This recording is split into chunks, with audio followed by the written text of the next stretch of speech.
شینواری سپیکس نه حمید حسن د افغانستان د بالینګ کوچ او جانتن ټراټ د بیټینګ کوچ 2023 مارچ کې حمید حسن د بالینګ کوچ ټاکل شوی دی. ماشاءالله ځان ته کې اخته ډیر خسته جوړ کړ. 2008 کې گنجای او په 2015 کې چاجه کې دی. دا باید ماډل شي، دا باید د بالینګ کوچ نه لري شي، ځکه چې هغه وخت کې د افغانستان یو څه بالرانو هغه بيخي په ورک شو. دا یو فضل حق فاروقي لګ را خشو دایم را تخد بیخ بنیاد د ویستو.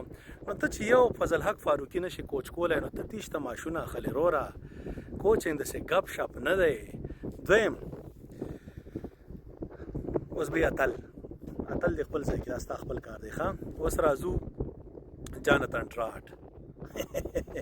جانتن ټراټ خو چې مزه کوا د افغانستان کوچینګ دی رورا په ټول کال کې چې د شل ډیر ورځې یا 40 ورځې کوچینګ نه او ماشونه 50 زره ډالر اخله په دې ملت کې 50 زره ډالر او 50 زره خو سیمن زخیسته خدای خبر چې دا بچونه اخلي. خو دای پکې بیلا اوس ته پکې دا درې کال راسي پارټي بازی جوړه کړې ده خپل کسان او لکه ګور افغانانو سره دا د سیدی ښه لیو چې د لیوانو سره ګرځي لیوي مګر ته لیور واخله هغه ګیدړانو سره واچوه اچرګانو سره واچوه هغه نه بیا ما شی جوړ شي. نو دا جانتن ټراټ انډیوالا نه زمونږه بیټینګ صحیح کنه کوم دسه بیټسمن په دې ټیم کې را پیدا کړ چې مونږ ویو چې والله بهترین دا ټیم وګوره. تاسو 2020 کې سیدی قتل په فرحان کسکری سبزای چې داغه په چیرمنۍ کې د افغانستان کرکټ بورډ چیرمن دی چولې وو دا ټیم ته خو سره د څه کسره پیدا نه کړ چې مونږ ویو چې والله دا خو ډېر خسته ټاپ کوالټي بیټسمن را پیدا کړ. دا ابراهیم زادرا د مخ کې ماغه وښنو د تی شهرا پیدا کړ د خاصه سیده خلک وایي چې والله هډ کوچ دی دا خو پلانینګ کوي او سټریټجی جوړي او د څه کوي.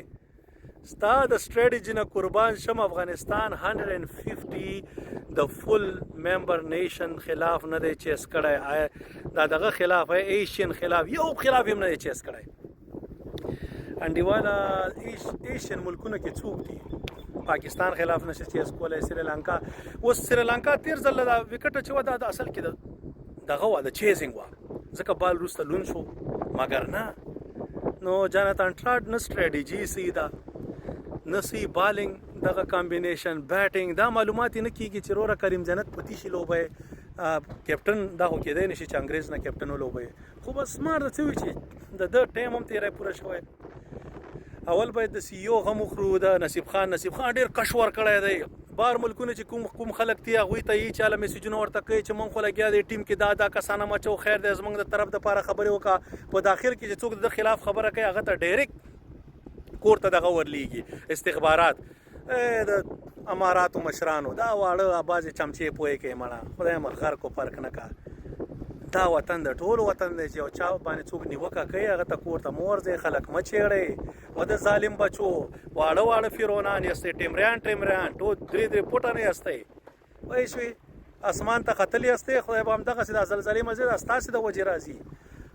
نو هیله دا چې دا کاتی پرې د نصیب خانه مونږ خو دې نه پریدو چې ترڅو پورې مته د کرکټ بورډ نه شړل نه ورکړ نه کنه ډېر مزه دی وکړي والله ډېر د مفت ماشونه دی واخیسته بې ضمیر انسان او دومره د آیسای په غیږ کې رالوي شوی کنه د ظالم زو چې بار ملکونو والا ته میسجونه کوي هغوی سره تعلق خو داخل والا سي استخبارات ورلګي. واه واه